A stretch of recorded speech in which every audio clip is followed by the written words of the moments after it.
when you went to Broadhead, that was for that time period, it was the new building. When was it built? At Broadhead? Yeah. When I went as a student?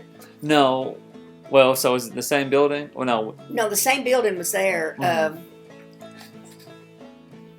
The same building was there. The stone building had been built when I started teaching down there. Okay. But when I went, and it was there when I went. The WPA was like in the 1930s, wasn't it? Mm-hmm.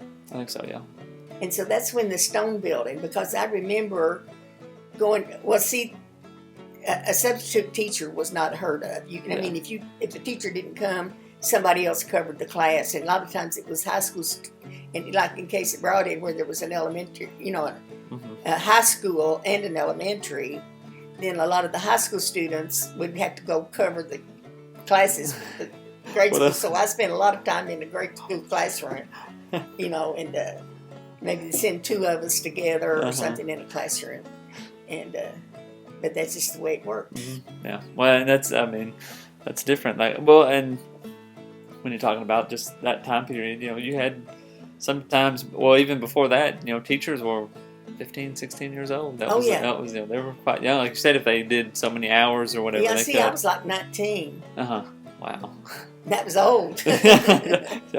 Yeah. How long? So, if you started, and how long did you end up teaching at? Well, I taught. I taught 32 years starting out, mm-hmm. and then I worked like 12 years at the nursing home, mm-hmm. in social services and activities, and then I went back to Broadhead School as counselor mm-hmm. and stayed about 10 years or more. So I was like 41 years or something in the school system, in the Rockcastle school system. And so I was part counselor when schools consolidated. When the high schools consolidated, that is in 1972, I went to the Rockcastle County High School as counselor. Okay. And so that's how I ended my job. And then when I went back after I had worked at the nursing home, I was counselor at Broadhead Elementary. Mm-hmm. Okay. Yeah. So quite a long career. Yeah, pretty long time. Yeah. So that would have been at the you would have been working at the high school, which is the middle school now. Right? Yeah. Okay. Oh yeah, I was in on building I was on the committee that went out and checked schools and looked into people's schools all over. We went to Tennessee and everywhere. Oh wow. Designing the school, trying to design the school and figure out how the best way to do it. Well, and I thought it was a pretty good school myself. Well, I was going to say that, one thing that is one of the most unique parts of it, the gym, the basketball. I always liked the wraparound seats on the top and all that. I always thought that was really cool. Yeah, it was. It was. I just thought it was a real good school. Mm-hmm. A good building and a good layout. But I don't know. I guess it got in really bad. Things deteriorate over time, and it's I went to middle school there, so it's getting older. So with that, I just think, that's the one thing. I don't know if they've not even started the new one, have they, or even? Well, I don't know. I think it's on hold. I asked Zach about it the other day, and I don't think they're going to be doing it right now. Mm-hmm. Well, I was thinking if they could preserve anything, they should keep the gym, or at least they're going to try. That was in the plan. Oh yeah. Yeah, it was in the plan to keep that gym. Okay, well, cool. And it's just unique how it's going to set up. Said they couldn't build one like that. Well, that's what I was thinking. If they could build one like that, but they couldn't build one like that for that. For that. It's in good shape, I think, from what they say. Yeah. Well, what other thing? Your kids. I guess we can talk about them. Well, I have two kids, and Anne is the oldest. She's the girl. Her name is Doris Ann, and we've lived right here ever since we got married.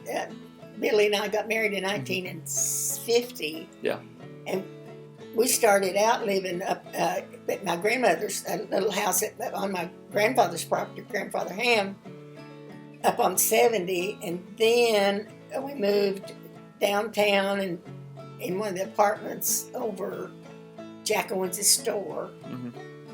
And then we moved into one of the houses. It's gone now. It's on this street. And we've lived on this street somewhere since about 1960, I guess. Yeah. Wow. We built this house. We bought the house next. There was an old house next door here that we bought starting out and built it, fixed it up a little bit to live in, and bought and this lot was with it where this house is. And so we bought with the idea of sometime or other building a house on this lot. Mm-hmm. So we lived over there like 4 or 5 years or something in that old house, and then we built this house. We built it in 1964, and we've lived here ever since.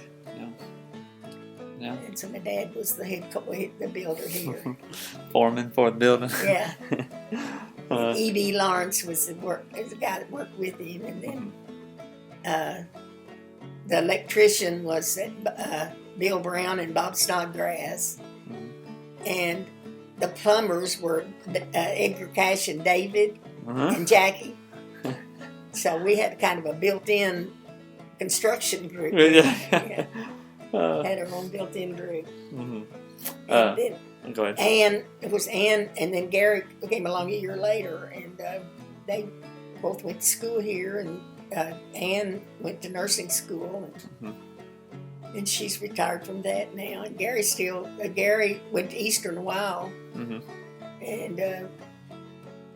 Billy was doing a milk route, and he needed help with the milk route, Southern Belle Dairy thing, and so he needed Gary to help with that. So anyway, Gary's done sales all his life, just about. He's now works at Somerset with Don Franklin. Yeah. So. Yeah. And then grandkids? Got grandkids. Got 5 grandsons. And that's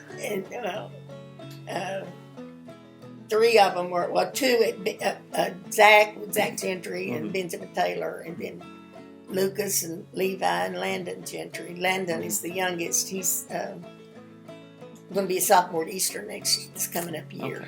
Okay. Yeah. And Levi is working as a lineman with he's with KU, and what is the name of that group that Logan and them work with? Elliot. Yeah. Oh, yeah.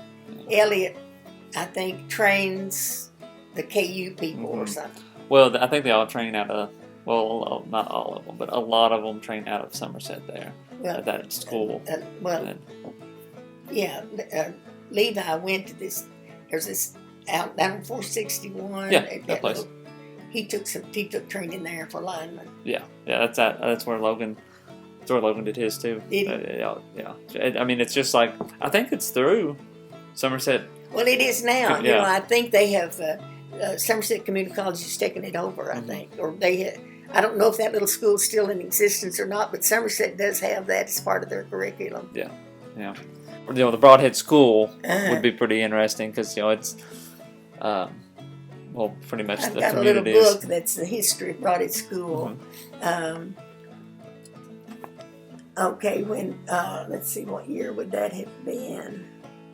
About 50. It was about 50. It was before that, 58 or 59, and I think. No, it was earlier. Some teacher here, like that was here in the 30s, did a thesis on Broadhead School for a thesis, his master's or something at the University of Kentucky. And that's always been on file over there. Well, then a student here, Reggie Laswell, and that would have been in about 1957 or 8 or somewhere along in there. I don't know what year he graduated exactly, but he sort of brought it up to date. He and Mr. Eddie Hurt worked together, and they kind of got it up to that time. Now, there's not been anything written, as far as I know, just except what's in school records about who, the teachers and what went on about the curriculum or whatever at the school. or any pictures or anything like that. It got to be more of a matter everybody was taking pictures after a while, you know. And it wasn't such a unique thing to. Yeah. And so, but Broadhead School was always just it was a very well run school. Mr. Robbins was there like 30 some years, I think, as principal. And he took pretty good care of the school. He was tough in some areas and maybe lax in others. I don't know, but my experience with him and with this Broadhead School was mostly positive. Yeah. For the materials and stuff that was available, and everybody seemed to cooperate with each other. Teachers were well trained and kept to their assigned duties and what they were supposed to do. Yeah. And it got to be a real cohesive group. Mm-hmm. And I think Broadhead School had a pretty good reputation, and maybe not as much in sports as they'd like to have had. They would like to have been more successful in sports, I know. But anyway, they did right well. When a team went to state tournament, and that was something none of the other schools ever did. Yeah, that's right. So put something to hang your hat on for sure on that one. Yeah. And so, but there've been a lot of successful people went through Broadhead School. Mm-hmm.